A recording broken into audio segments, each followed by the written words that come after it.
Hello ladies and gentlemen. In this video I'm going to be giving you a quick introduction to Fox 3s, how to dodge them and how to use your own to guarantee a couple kills at this top bracket of War Thunder.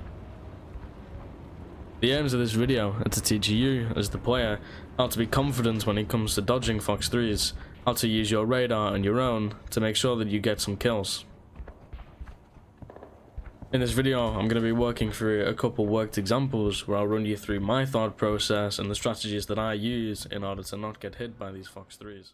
Okay. The first example that I personally wanted to walk through is one that would be typical of the start of many of your games.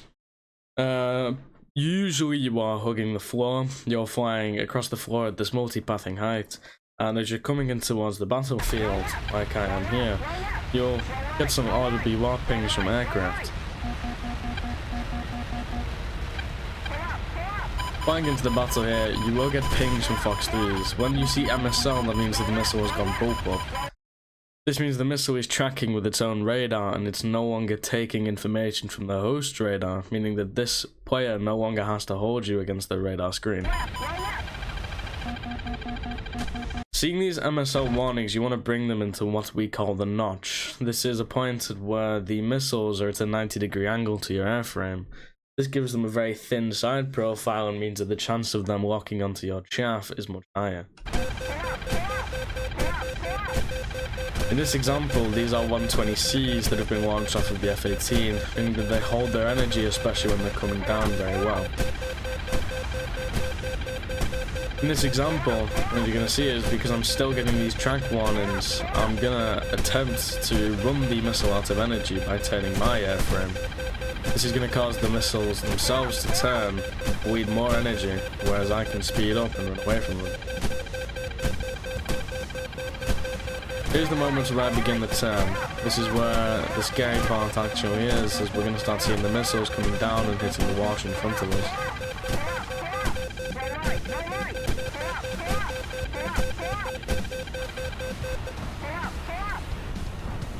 Now those missile warnings have disappeared from your RWR, this is where you start seeking out your targets. You've successfully dodged the Fox 3s, and now you need to try and get your own off. Yeah, I get the F-18 come up on my radar, and because he's within the 10-kilometer bracket, this is basically a guaranteed kill with the C5s. Here we see he dumps chaff and flares, and still inevitably takes the 120C. Okay, the second work example I wanted to go through was something that's going to be more typical for UAV flyers, the mid to high altitude brackets. In this example, I'm going to take the F-18 head on at a point where I can't multipath the missiles, so I have to rely on these notching techniques and the chaff of the aircraft.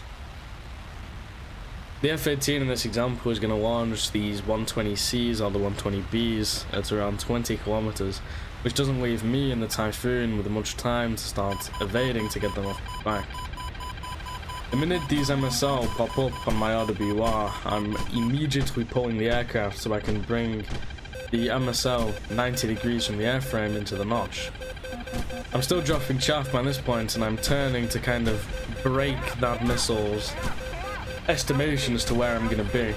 Not only this, but this turning maneuver forces the missile to move around, bleeding its energy further. As you'll see here, we'll start getting ammunition dodged or missile dodged coming up on our screen because the chaff and the missile at this range has worked together. At this point, the F-18 at 13 kilometers is going to launch more at me, but because I'm already in the notch, all I need to do is pull upwards and drop more chaff. This example will see that every Fox 3 he launched completely misses the Eurofighter Typhoon, as I've brought it into that notch and I've dropped enough chaff for the missile to lock onto it and miss me. At this point in the battle, I start looking for my return shots, and I do launch the M120C, but his chaff and notching down there as well has managed to make my missile miss him.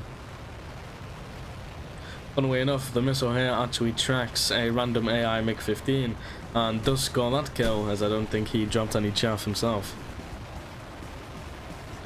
Coming down on the F-18 now, I fumble around with my radar, meaning that I struggle to get a good lock on this 120C, and unfortunately, a bad launch means it doesn't hit.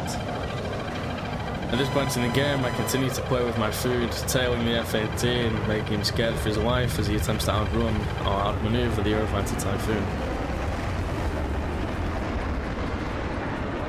At this point in the game, the only thing you need to be careful of, obviously, it's not a worry here as I'm in a custom, but you wouldn't want to take this type of fight when you get into an actual game. Here you would cop a Fox 3 from one of the opponents, but I just wanted to play with my food.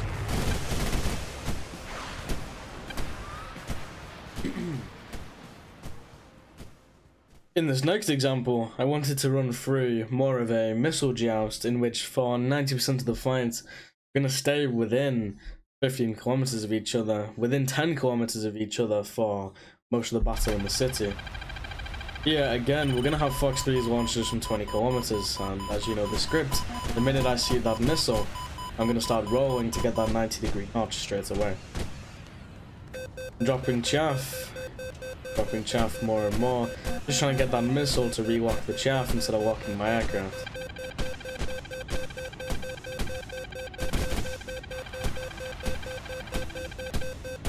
Constantly looking back just to see where the F-18 is, looking at his position relative to mine, just so I can stay in the notch until he's used as many missiles as he wants to. Here he launches 2 more missiles at me from around 8 kilometers, but again, I'm already in the notch and I can see them both already flailing to go and get my chaff.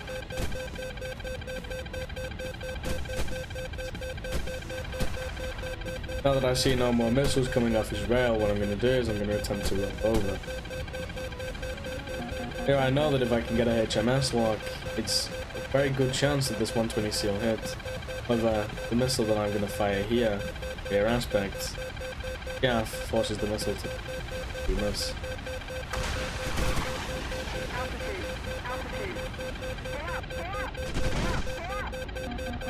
Yeah, my first missile misses, so I'm going to try and pull up and over, around, obviously keeping my aircraft swim to his, to try and avoid any missile launches that he can get off on me.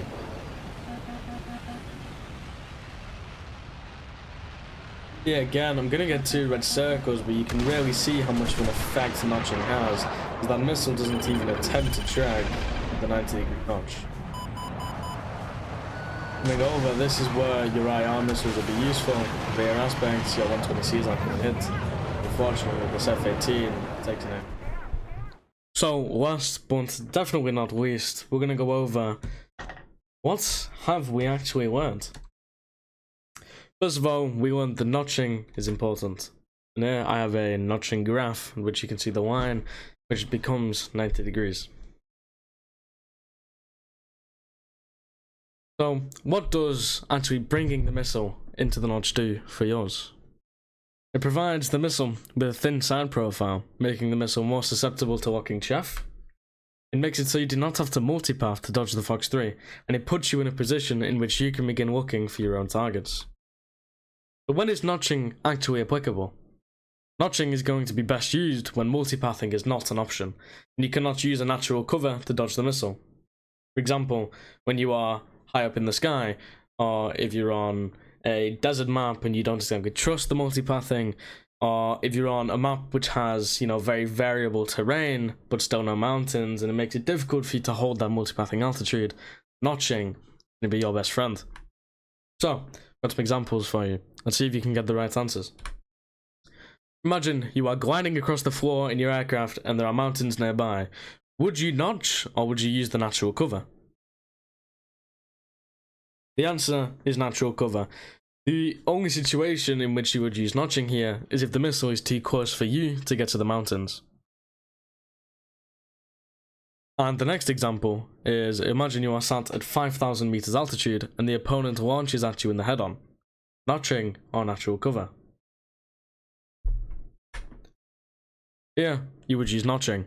You don't have access to any natural cover, and in this situation, your only hope is going to be notching and throwing out some chaff. So, I hope that this video helped. You should now have a better knowledge on how to dodge Fox 3s. You should know how notching works, you should know why you notch, and you should also know when notching is going to be applicable in your gameplay. To finish off, I'd like to thank you for sitting through and watching this. Please like and subscribe to help me get that partnership. I'd really appreciate that. And this video did take me 2 hours to make, so please comment with any feedback on what you'd like to learn next. That's me out. Until next time, everyone. Thank you very much for watching.